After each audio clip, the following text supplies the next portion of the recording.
আজকে খুব সকালে ঘুম থেকে উঠে হাঁটতে বেরিয়েছিলাম আমি আর আপনাদের ভাইয়া। তো হাঁটতে হাঁটতে বাজারের কাছে যাই, যে এই যে ছোট মাছগুলা, বাইলা মাছ ছোট ছোট, তার সাথে কিছু ট্যাংরা মাছও আছে আর বাইং মাছ আপনাদের ভাইয়া কখনই আনতে চায় না। তার কাছে নাকি মনে হয় যে এটা সাপ, এটা মাছ না, মানে দেখলেই সে খুব কেমন যেন করে, তার কাছে নাকি ঘৃণা লাগে দেখলে। যাই হোক, আর আনলাম কিছু সুরমা মাছ। তো এখন আমি মাছগুলো কেটে নিচ্ছি। আর সুরমা মাছের ভর্তা কে কে পছন্দ করেন? সুরমা মাছের ভর্তা কিন্তু খেতে প্রায় ইলিশ মাছের মতোই লাগে। হ্যালো এভরিওয়ান, আসসালামু আলাইকুম। কেমন আছেন সবাই? দেশ ও দেশের বাহির থেকে যে আমাকে দেখছেন, আশা করছি আল্লাহর রহমতে ভালো আছেন, সুস্থ আছেন এবং নিরাপদেই আছেন। আমিও আপনাদের দোয়ায় আলহামদুলিল্লাহ অনেক অনেক ভালো আছি।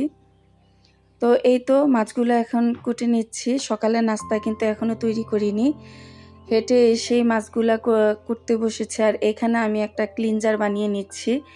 কিছু পানি নিয়েছি, এর মধ্যে দিয়ে দিয়েছি ভিম লিকুইড, তারপরে দিলাম ভিনেগার আর এখন কিছু বেকিং সোডা দিয়ে আমি একটা ক্লিনজার বানিয়ে নিলাম। আর এই ক্লিনজারটা দিয়েই এখন রান্নাঘরের যত জারগুলো আছে সবগুলো আমি পরিষ্কার করে নিব।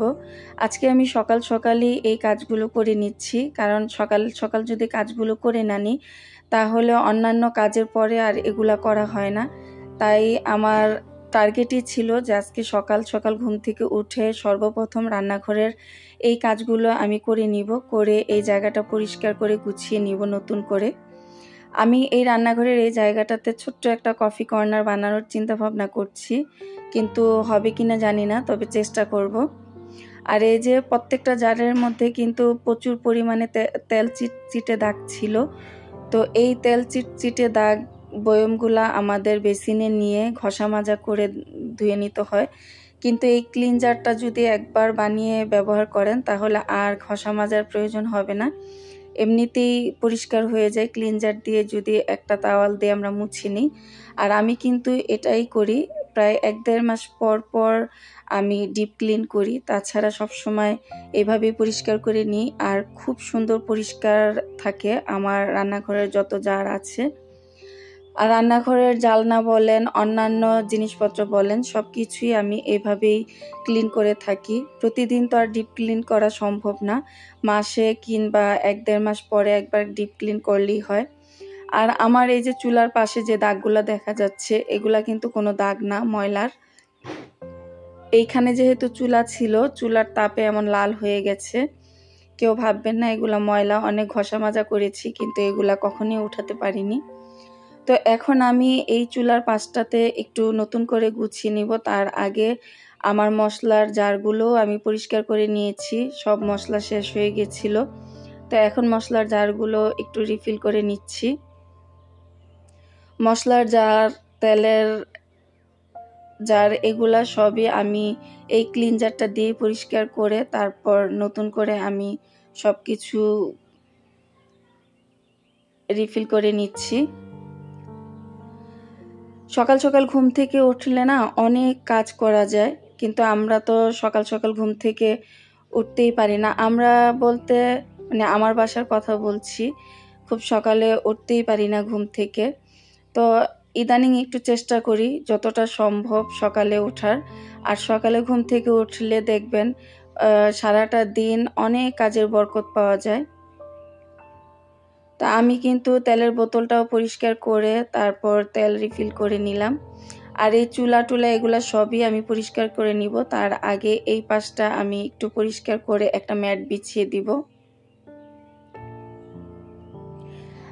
আমার ভিডিওটা যে ক্লিক করেছেন, আপনারা যদি লাইফস্টাইল ব্লগ দেখতে পছন্দ করেন তাহলে চাইলে সাবস্ক্রাইব করে আমার সাথে থেকে যেতে পারেন। আর যদি লাইক দিতে ভুলে যান তাহলে প্লিজ লাইক দিয়ে যাবেন।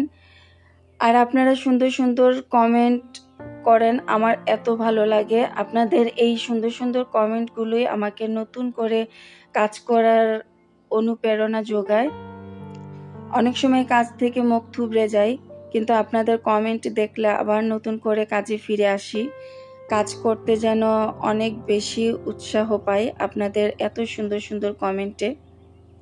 গত ভিডিওতে অনেকেই দুঃখ প্রকাশ করেছেন, সবার জন্য মন থেকে অনেক অনেক দোয়া এবং ভালোবাসা।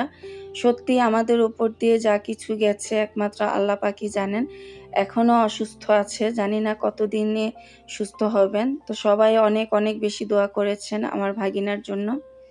আপনাদের জন্য আমার মন থেকে অনেক বেশি দোয়া, সবাই যেন সুস্থ থাকেন, আল্লাহ যেন সবাইকে সুস্থ রাখে। আর আমার এই জায়গাটা আমি এইভাবে গুছিয়ে নিয়েছি, চুলার পাশটা। আর ওই যে দেখতে পাচ্ছেন চুলাটা ওই পাশে ছিল, গ্যাস কম আসতো, তাই পাইপ দিয়ে আমি চুলাটা ঘুরিয়ে নিয়েছি। আর এই পাইপগুলো দেখতে ভালো লাগছে না, কিন্তু কি করব, এভাবেই তো দিন চালাতে হবে।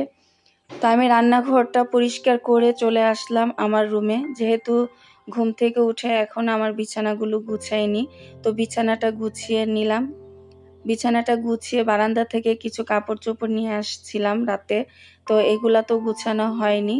তো এখন এগুলা আমি অফ ক্যামেরাতে গুছিয়ে তারপরে ডয়ারে রেখে দিব। আর এই যে আমার রুমটা অলরেডি অনেকটাই গুছানো হয়ে গেছে। বাহিরে কিন্তু এখন রোদ উঠেছে, তবে এই রোদটা বেশিক্ষণ স্থায়ী ছিল না, কিছুক্ষণ পরে আবার কুয়াশা কুয়াশা একটা ভাব চলে আসছিল। যদিও তেমন কোনো ঠান্ডা নেই আজকে, কিন্তু কুয়াশা কুয়াশা একটা ভাব ছিল, মনে হচ্ছিল মেঘলা মেঘলা আকাশ। তো যাই হোক, এই যে কাপড়গুলো আমি কিন্তু অফ ক্যামেরায় সবগুলা কাপড় গুছিয়ে নিয়েছিলাম, এখন আমি ডয়ারে রেখে দিচ্ছি। আর এই কাপড় চোপড়গুলো ডয়ারে রেখে দিয়ে চলে যাব আমি ডাইনিংয়ে। আমি আজকে চেষ্টা করব নাস্তা বানানোর আগেই কিছু কাজ, মানে যতটুকু কাজ আমার সম্ভব গুছিয়ে নেওয়া যায়, তাহলে যদি আমি দিনের পরের অংশটায় নিজের মতো কিছু সময় কাটাতে পারি, নিজের ব্যক্তিগত কাজগুলো আমি করতে পারি। তো এই তো আমার রুমটা একেবারেই গুছানো কমপ্লিট, গুছিয়ে ক্লিন করে ফেলেছি। এখন চলে আসলাম ডাইনিংয়ে। আর এই ট্রেটাও একটু, যেহেতু রান্নাঘরের পাশেই আমার ডাইনিং রুম, এই ট্রেটাও একটু হালকা তেল চিটচিটে হয়েছিল, আমি ওই ক্লিনজারটা দিয়ে ট্রেটাও মুছে নিলাম। মুছে তারপরে ট্রেটা এখন গুছিয়ে রাখবো।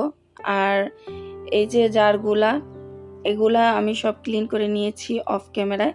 আসলে ভিডিওতে যদি সারা দিনের কাজ তুলে ধরা হয় তাহলে কিন্তু ভিডিও 1-1.5 ঘন্টায়ও শেষ করা যাবে না। তা আমরা তো যতটুকু সম্ভব আপনাদের সাথে শেয়ার করি, কেটে কুটে ছোট্ট একটা ভিডিও আকারে আপনাদের সাথে শেয়ার করি।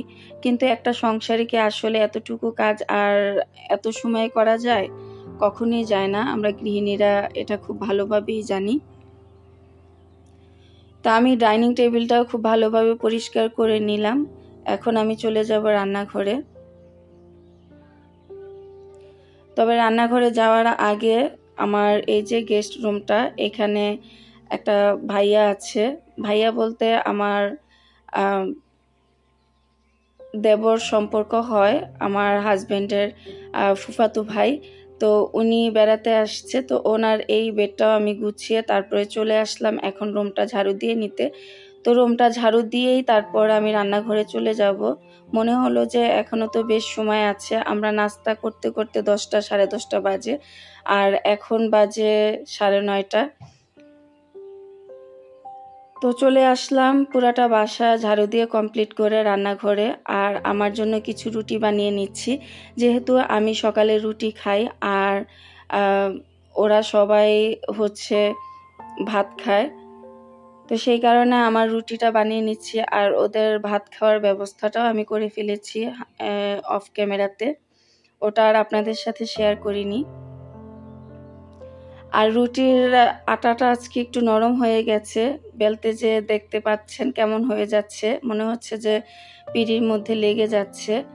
তো কি আর করা, বেশি করে আটা দিয়ে দিয়ে আমার রুটিগুলা বেলে নিতে হচ্ছে। আমি যদিও এত আটা দিয়ে রুটি বেলতে পছন্দ করি না, কিন্তু আজকে এই ময়ানটা নরম হয়ে যাওয়ার কারণে আমার বেশি আটা দিয়ে বেলে নিতে হচ্ছে। তো আমার রুটিগুলা বেলা হয়ে গেছে, এখন আমি রুটিগুলা সেঁকে নিচ্ছি। তো ওদিকে কিন্তু সবার নাস্তা করা কমপ্লিট, আমি একমাত্র বাকি আছি নাস্তা করার। তো রুটিগুলা করে তারপর আমি নাস্তাটা করে নিব।